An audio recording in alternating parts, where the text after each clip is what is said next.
Hello, everyone, and welcome to True Story. Today, we're delving into the devastating story of Rebecca Watts, known to everyone as Becky, a young life cut short far too early.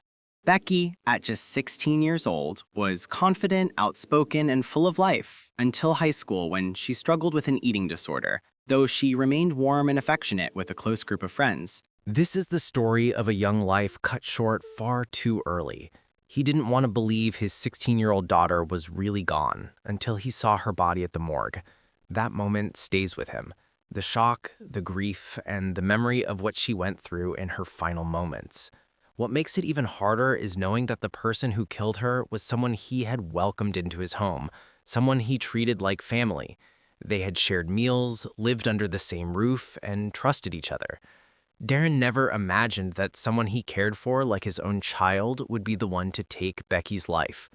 Rebecca Watts, known to everyone as Becky, was born after her parents, Darren and Tanya, separated.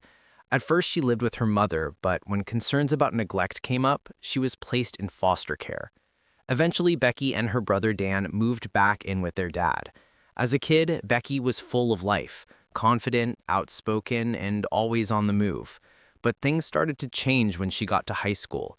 Her bright personality dimmed as she pulled away from people and struggled with an eating disorder. Even then, she stayed warm and affectionate, and she had a close group of friends who genuinely cared about her. In 2013, Darren married a woman named Angie who had a son of her own. Overnight, Becky became part of a blended family, gaining a stepmom and a stepbrother named Nathan. Life seemed stable. She had a home in St. George, Bristol, and a family that loved her. But everything changed in 2015. Becky went missing, and the sense of safety in that home disappeared instantly. She was last seen on February 19th. Around 11:15 that morning, Angie saw her before leaving for a doctor's appointment. She had multiple sclerosis and needed regular treatment. When Angie and Darren came back later and realized Becky wasn't home, they assumed she'd be back soon. But when she didn't answer her phone, the worry set in fast. They checked her social media, hoping for any sign that she was okay. But there was nothing. Total silence. For Darren, that silence said everything. Becky loved movies, fashion, taking pictures, typical teenage stuff, and she was always online. So when there was absolutely no activity from her, not a single post or message, it set off alarm bells immediately. Worried that something was seriously wrong, Darren and Angie reported 16-year-old Becky missing around 4 p.m. At first, police followed their usual checklist. They asked if she might have left on her own, if she'd been upset lately, or maybe needed some time to clear her head. But those ideas didn't hold up for long. One of Becky's friends came forward and told officers she'd talked to Becky the day before, and nothing seemed off. Becky wasn't upset, and she definitely hadn't said anything about wanting to run away. In fact, the two of them had plans to meet the next day, which only made her disappearance more confusing. Investigators started searching everywhere they could. They went through open areas, parks, and neighborhoods. Barton Hill, South Mead, St. George's Park, and Troopers Hill Nature Reserve. They also checked water sites like Wharf Road, Fish Ponds, Trim Valley, and Barrackswood, but there was nothing. It was like she had just disappeared with no trail to follow.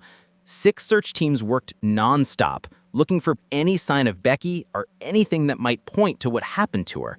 Even with all that effort, they found nothing. The police kept asking the public for help, and Becky's family did the same, hoping someone somewhere had seen or heard something. But as the days passed, their worry only grew. 2 long weeks went by. Then the investigation took a devastating turn. Even though officers had already searched the Barton Hill area, they went back for another look. This time, they focused on a house in Barton Court, just over a mile from Becky's home in St. George. What they found there changed everything. Inside a shed on the property, officers discovered several bags that had been carefully hidden. When they opened them, the contents were deeply disturbing. Human body parts packed alongside cat litter and salt. News of the discovery spread quickly, and the reaction across the community was immediate. With Becky still missing, everyone feared what this meant. Their minds were spinning with every possible explanation, none of them good. And when the DNA results came back, the news confirmed what everyone had been afraid of. The remains were those of 16-year-old Becky Watts.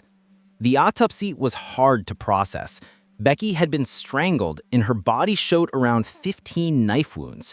Investigators could tell this wasn't accidental or impulsive. This is the story of a young life cut short far too early. He didn't want to believe his 16-year-old daughter was really gone until he saw her body at the morgue. That moment stays with him. The shock, the grief, and the memory of what she went through in her final moments. What makes it even harder is knowing that the person who killed her was someone he had welcomed into his home, someone he treated like family. They had shared meals, lived under the same roof, and trusted each other.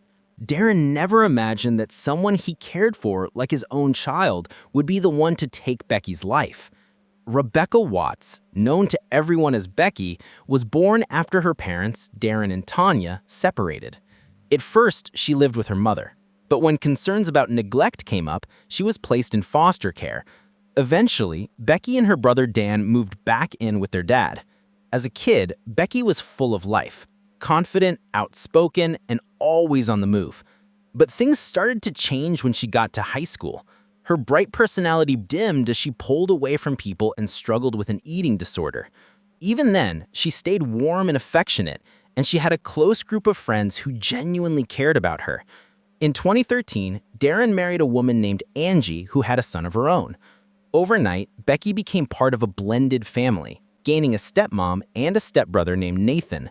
Life seemed stable. She had a home in St. George, Bristol, and a family that loved her. But everything changed in 2015. Becky went missing, and the sense of safety in that home disappeared instantly. She was last seen on February 19th. Around 11:15 that morning, Angie saw her before leaving for a doctor's appointment. She had multiple sclerosis and needed regular treatment. When Angie and Darren came back later and realized Becky wasn't home, they assumed she'd be back soon. But when she didn't answer her phone, the worry set in fast. This was a targeted, violent attack. The condition of her remains, along with the mix of injuries caused by both hands and a weapon, suggested anger and control. Someone had worked very hard to make sure Becky never got the chance to escape. As devastating as the discovery was, it also gave the investigation its first real direction. Forensic testing found DNA that didn't belong to Becky. Finally, a lead. Once her remains were identified, police began focusing on two people close to her. At least that's what they shared with the public. A lot had happened during the 2 weeks Becky was missing, and some details were only just starting to fit together. Officers had spent time talking with Becky's family, trying to map out her last day. They interviewed her dad, Darren, her 28-year-old stepbrother, Nathan, and Nathan's 21-year-old girlfriend, Shauna. And while going through these conversations, detectives started noticing things. Small inconsistencies, odd behavior, details that didn't sit right. Two people in particular stood out: Nathan and Shauna. It turned out that they, not Angie or Darren, were actually the last ones to see Becky on February 19th. When police questioned them, both Nathan and Shauna said they got back to the house shortly after 11 a.m. Shauna told officers that while she was washing her hands in the kitchen, she heard heavy footsteps upstairs and then the front door slamming. She assumed Becky had stormed out. But what really grabbed investigators' attention was how perfectly their stories matched.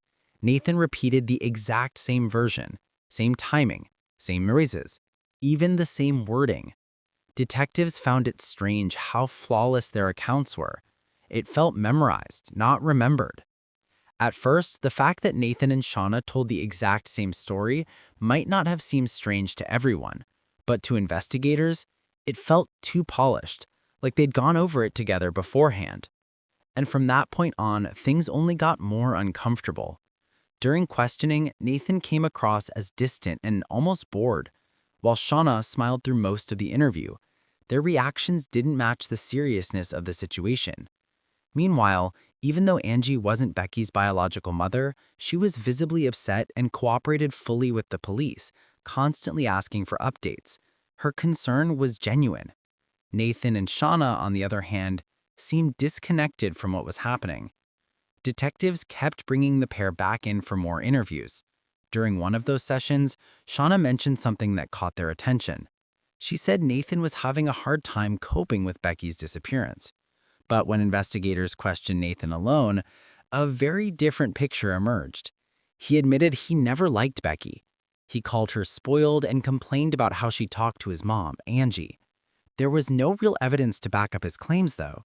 The blended family wasn't perfect, but nothing suggested the kind of serious tension Nathan described. When investigators searched the house for forensic evidence, they were hoping for anything that could explain what really happened. They went through Becky's room carefully, collecting samples from every surface.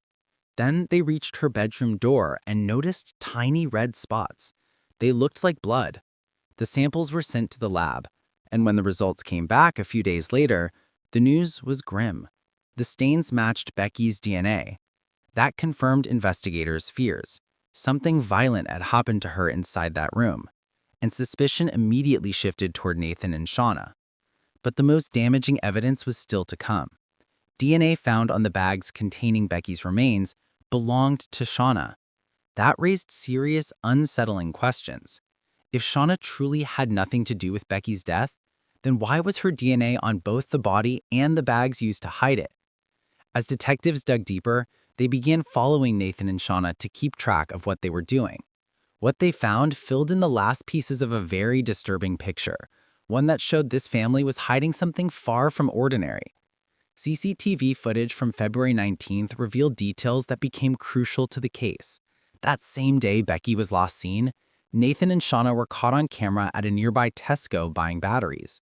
Investigators later realized those specific batteries were commonly used in stun guns. Naturally, that raised a question. Why would they need something like that? The next day, February 20th, just 24 hours after Becky disappeared, Nathan was seen buying a circular saw.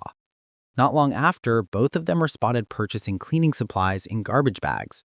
When you lined up the dates with Becky's disappearance, the discovery of her dismembered remains, and these purchases, the picture grew even more troubling.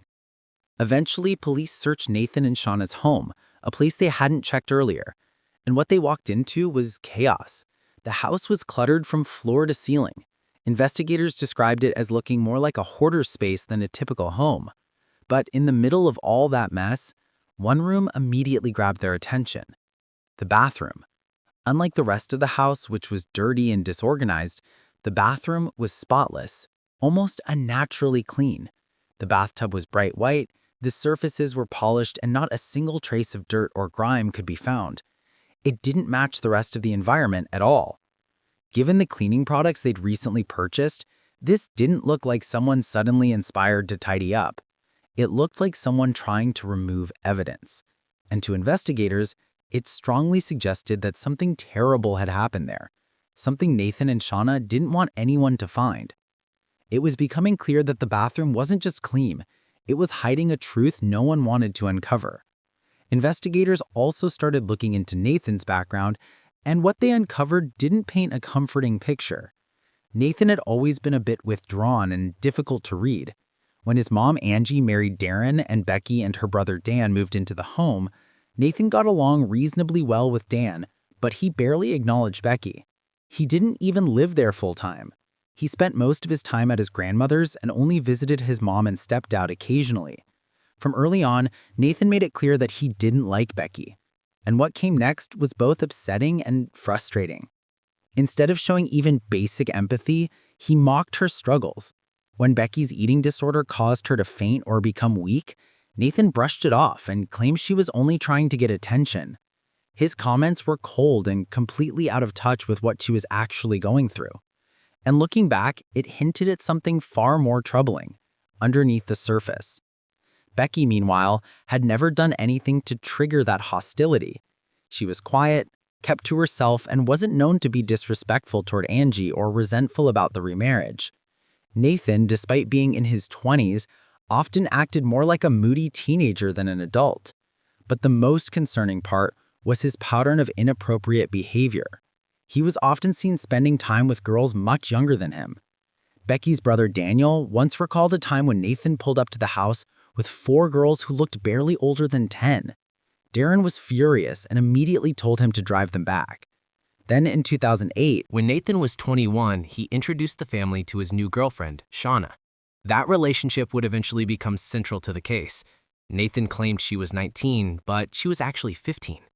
To be clear, in the UK, the age of consent is 16, meaning the relationship was illegal. Nathan and Shauna later had a daughter together, which only made an already troubling situation even more complicated. As the police dug further, more evidence surfaced, evidence that pushed the investigation into even darker territory. Eventually, authorities made their move. On March 2, 2015, the pair were arrested and charged with murder and perverting the course of justice. Additional charges followed, including conspiracy to kidnap, preventing the lawful burial of a body, and possession of an illegal weapon. Both Nathan and Shauna were also charged with child cruelty. I can't go into detail about what was found on their devices because it's the kind of thing that gets flagged, but investigators uncovered illegal images of children. From what police reported, they believed Nathan and Shauna were involved in taking those photos. I won't go further into that, but it already showed the kind of people they were dealing with. A few days later, a written statement came out where Nathan supposedly confessed to killing his stepsister Becky. In that statement, he said that on February 19th, he and Shauna went to Becky's house after Angie left for an appointment. Nathan admitted he had a kidnap kit in his car. His own words, a bag filled with things like chains, restraints, stun guns, masks, and other items. According to him, when they got back home afterward, Shauna stepped outside to smoke, and he claimed she didn't know what he was planning next. Nathan said his intention was only to scare Becky because he felt she'd been disrespectful to Angie. So he put on a mask, went to Becky's door, and went inside. What he described as a plan to teach her a lesson quickly spiraled into something far worse. He said he used the restraints from his bag to overpower her. During the struggle, Becky pulled off his mask and saw his face. He panicked and he strangled her with his hands. Even after she died, he stabbed her roughly 15 times with a sharp object. He then put her body into a large bag and loaded it into his trunk, starting what became a long attempt to cover up what he'd done. Nathan claimed Shauna didn't know any of this was happening. What made the whole situation even more unsettling is that after killing Becky, the two of them stayed at the house as if everything was normal, waiting for Angie and Darren to get home. Later that day, Nathan gathered supplies, loaded them into his car, and set out to get rid of Becky's body. Back at the home he shared with Shauna, he dismembered her remains in the bathroom, the same bathroom the police would later describe as spotless. Afterward, he put Becky's remains into plastic bags and hid them in a shed at Barton Court. By this point, it would seem like the case was clear. The killer confessed and everything was explained. But that wasn't the whole story. Shauna kept insisting she had nothing to do with Becky's death. She denied being involved in any part of it, even as more evidence started tying her to the crime. She also claims she didn't know when or how Nathan got rid of Becky's body, saying he handled everything on his own. But the forensic results didn't back her up. Investigators found her DNA not only on the plastic bags that held Becky's remains, but also on Becky herself. That made it very hard to believe Nathan acted completely alone. Then the investigators uncovered something even more alarming. Text messages Nathan and Shauna had exchanged months before Becky was killed. In those messages, The two of them talked about kidnapping young girls, keeping them in their attic, and doing things that were clearly planned and deliberate. The messages showed that Shauna wasn't just aware of Nathan's fantasies, she was willing to take part in them. Because of the way they acted together, some people compared them to Paul Bernardo and Karla Homolka, who were known for working as a pair. In that case, Karla played an active role in helping Bernardo carry out his attacks, and Shauna's involvement in Nathan's plans drew similar comparisons. In the texts, they even discussed ways Shauna could help Nathan lure potential victims. On top of that, investigators found more explicit and violent content on their phones involving minors. It revealed a level of interest that was deeply disturbing. Neither Nathan nor Shauna showed any remorse. Even when confronted with the messages, Shauna brushed them off, calling them laughable and pathetic, as if they meant nothing. 8 months after Becky disappeared, in October 2015, Nathan and Shauna finally went to trial together at Bristol Crown Court. They were charged with the murder that devastated Becky's family and shocked the public. Prosecutors argued that Nathan's motive wasn't to teach her a lesson like he claimed. They said he was driven by a sexual obsession and a fixation on teenage girls, and that Becky was targeted because of it. Prosecutors argued that Shauna had become involved in Nathan's fantasies over time, partly because he had been manipulating and controlling her since she was a teenager. They didn't accept her claims that she had no idea what happened to Becky. They pointed out that she was with Nathan on the day Becky disappeared, and that her version of events simply didn't line up with the evidence. The trial lasted more than a month. Every detail of the case was examined in court piece by piece. Then, on November 11, 2015, after just 3.5 hours of deliberation, the jury delivered its decision. Nathan Matthews was found guilty of murder. Shauna was convicted of manslaughter. Nathan was sentenced to life in prison with a minimum of 33 years. 4 days later, on November 15th, Shauna was given a 17-year sentence. Her reduced sentence was based on her claim that Nathan had pressured and manipulated her into taking part. But many people, myself included, believe she was still responsible.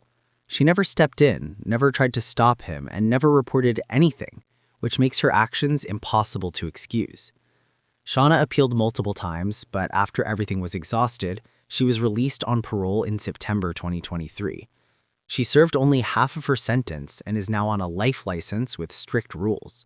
If she breaks any of them, she can be sent straight back to prison. When Becky's biological mother, Tanya, learned that one of the people involved in her daughter's death had been released, she was devastated. For Becky's family, it felt like another blow on top of everything they had already endured. Becky's funeral was held on April 17, 2015, at St. Ambrose Church in Whitehall, Bristol.